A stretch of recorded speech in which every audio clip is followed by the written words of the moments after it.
Olá viva, bem-vindo, bem-vinda a mais um episódio deste desafio de 31 dias, 31 vídeos. Este é o episódio número 22 e vou trazer-vos aqui, de acordo com aquilo que tinha já anunciado no episódio anterior, 3 mitos sobre a utilização das tecnologias nas escolas. É sabido e é de conhecimento geral que a utilização das novas tecnologias já se sente muito nas escolas, que cada vez mais, e principalmente neste ano, houve aqui um abraçar em relação àquilo que são as potencialidades das aplicações online, do trabalho com as novas tecnologias. De qualquer forma, e ainda assim, por estarmos dentro de um grupo de pessoas muito diversificado, que tem algum tipo de formação diferente, tem idades diferentes, tem noções diferentes em relação àquilo que são as potencialidades das tecnologias. Portanto, temos aqui um contexto muito heterogéneo e ainda assim subsistem sempre algumas questões, algumas crenças que levam a que as pessoas utilizem mais ou menos ou que não utilizem por algum tipo de motivo. Então as 3 crenças que eu aqui vou trazer, os 3 mitos, têm a ver um pouco com aquilo que é a nova geração nativa digital. E a primeira crença tem a ver com o seguinte: os nativos digitais dominam completamente a tecnologia. Esta é uma ideia que passa claramente no seio dos professores, com os pais, com a maior parte da população. O que é certo é que esta crença não é totalmente verdadeira. Isto significa que nós entendemos que estas crianças e jovens, como têm um contacto muito próximo com os equipamentos, os novos equipamentos tecnológicos, naturalmente que o manuseamento destes equipamentos é algo que para eles funciona como natural. Eles desde muito novos que utilizam estes equipamentos, portanto entendem muito facilmente qual é a lógica de utilização e por isso mesmo dá a sensação de que eles, quando pegam num determinado equipamento, facilmente chegam àquilo que entendem e que desejam resolver enquanto problema. Mas na escola, quando nós falamos na utilização das tecnologias, raramente eles têm competências na utilização de aplicações de um nível mais aprofundado. Isto quer dizer que, de acordo com aquilo que são os estímulos rápidos destas tecnologias, quando se tratam de aplicações em que eles têm que rapidamente responder e que não exige ali um conhecimento, algum tipo de formação, algum tipo de aprendizagem muito aprofundado, eles respondem muito facilmente. Quando se tratam de aplicações que exigem um nível mais elevado de complexidade, então aí nós sentimos que existe alguma retração. Existe neste caso, como existe em muitos outros, dado que o tipo de informação e a forma como eles processam a informação é muito diferente daquilo que nós fomos habituados. E por isso mesmo há aqui esta questão que, na verdade, eles não dominam assim tanto as tecnologias, porque no momento de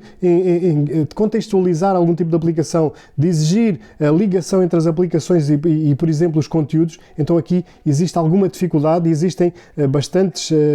renitências e algum tipo de negação em relação aos nossos alunos. E ainda que nós tenhamos, e neste momento já desde o 5º ano até ao 9º, todos os alunos têm TIC nas escolas, faz parte do currículo dos alunos. De qualquer forma, e para quem não tem conhecimento, isto pode parecer que, ok, têm TIC, então já deveriam dominar todas as tecnologias, todas as competências nesta área. Não é bem assim, nós temos, nas escolas temos essa noção. Trata-se de apenas um tempo que está atribuído para todas as escolas. Existem escolas que têm esta sensibilidade e que conseguem, de alguma forma, arranjar alguns tempos que são complementados com o tempo que está definido. E quando nós falamos em turmas de 27, 28 alunos, numa sala com 12 ou 13 equipamentos que nem sempre funcionam, com alunos que são de uma energia muito feroz, então será muito difícil e complexo trabalhar competências aprofundadas com este tipo de alunos. E para além de que, em alguns casos, existem aqui algumas lacunas em relação àquilo que são as novas competências a utilizar nas TIC e que nem todos dominam ainda neste momento. E por isso mesmo,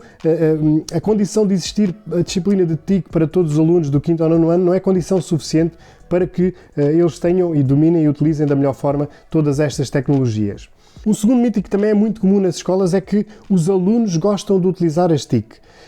Generalizar esta apetência, esta utilização prazerosa das TIC também é muito comum nas escolas e as pessoas acham que basta ter o acesso às tecnologias que o trabalho com os alunos muda logo de uma forma radical e que a partir daí eles já têm um processo de aprendizagem muito mais facilitado. E não funciona assim, porque nós, como sabemos, em todas as áreas áreas o excesso pode ser contraproducente e nós até podemos achar que os alunos num determinado momento, com uma determinada aplicação, sentem que aquilo é uma novidade e até respondem de uma forma positiva, e como nós percebemos que essa reação é boa, vamos utilizar mais frequentemente. Isto quer dizer que no conjunto, ao fim de algum tempo, os alunos vão sentir cansaço, e é natural, e por isso mesmo é que deve haver alguma diversificação das aplicações, deve haver algum tipo de trabalho concertado com outros professores para evitar que todos utilizem o mesmo tipo de aplicações e isto se torne cansativo para os alunos. E é importante criar este equilíbrio para que tudo funcione da melhor forma e que não exista, por parte dos alunos, um cansaço também das tecnologias. E como em tudo aquilo que eu tenho dito, é importante criar este equilíbrio entre o analógico e o digital, porque há competências que são desenvolvidas ao nível do trabalho, em sala de aula, sem recurso às tecnologias, da mesma forma que há outras competências que podem e devem ser desenvolvidas com recurso às tecnologias. Portanto, é muito importante remover esta crença, porque nem todos os alunos gostam, há alguns que gostam mais do que outros e não é condição suficiente para que se possa ter sucesso nas aprendizagens com a utilização das TIC. Por último, em terceiro lugar, o terceiro mito tem a ver com as TIC os alunos aprendem mais. E este também é um clássico que muitas vezes ouvimos, que é os alunos agora aprendem muito melhor quando nós utilizamos as tarefas com as tecnologias. E também não é sempre assim e também não funciona assim com todos os alunos. E isto é importante entender, que há vários tipos de aprendizagem, há várias formas de conseguir realizar aprendizagens consistentes, e por isso mesmo a diversificação poderá fazer com que várias pessoas, utilizando estratégias diferentes, possam aprender. E é importante perceber que, com a utilização das tecnologias, tal como noutras questões de aprendizagem, há aqui muita coisa para além daquilo que são apenas as ferramentas. Existe a qualidade da atividade que é proposta, existe a densidade e a dimensão dessa mesma atividade, existe a forma como é apresentada a atividade, ou seja, todas aquelas questões do relacionamento, da afinidade, da cumplicidade, da forma como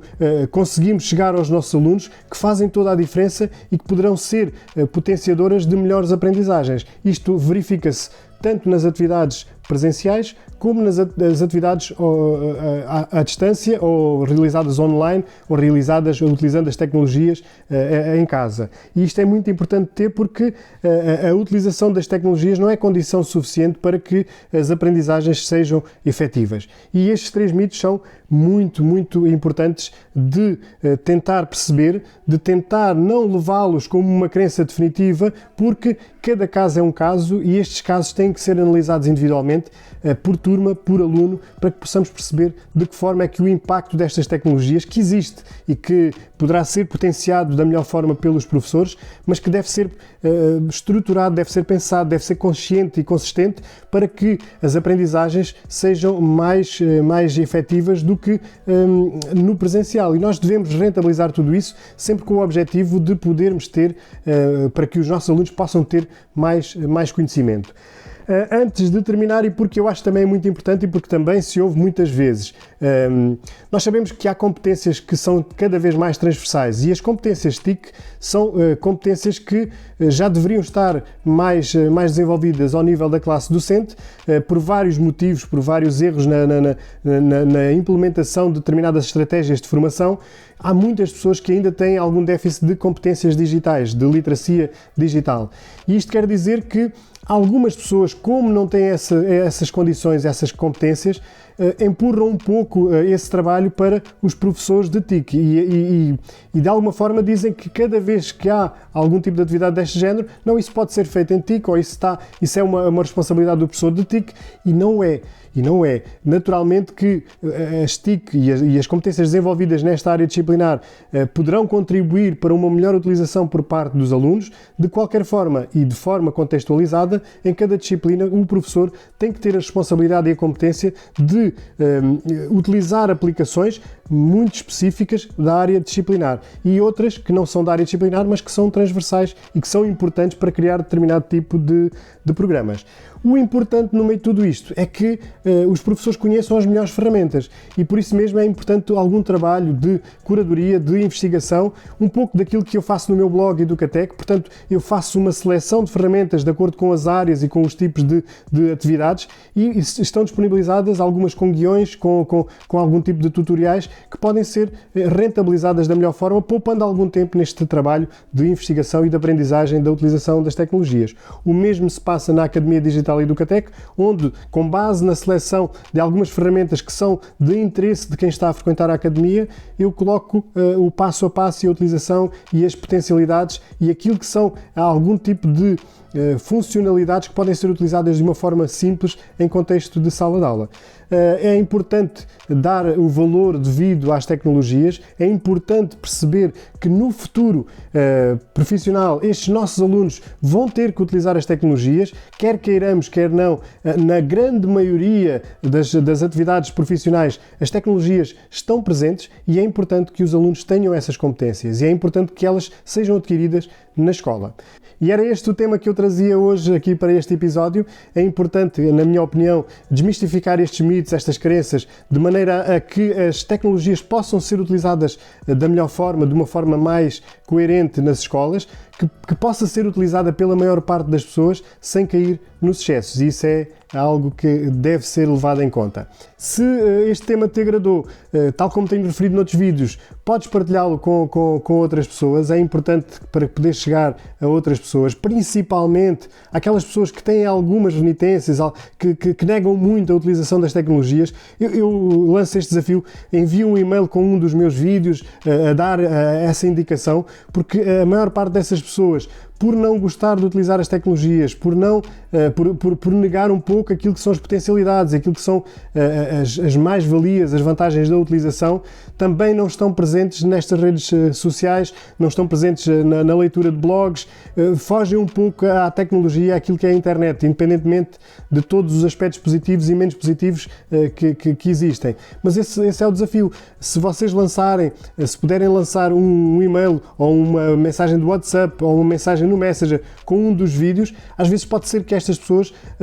possam olhar de forma diferente para a utilização das tecnologias, que possam ter uma noção mais clara daquilo que são as potencialidades e aquilo que é a necessidade de nós podermos trabalhar e de nós termos de trabalhar com os nossos alunos estas ferramentas. Era um pedido que eu te fazia, assim, uma pequena ajuda para poder chegar a outras pessoas. E, naturalmente, os gostos e a subscrição no canal do YouTube também é importante para que eu possa, com esta ideia, com este projeto, chegar a mais pessoas. Muito obrigado e até ao próximo episódio.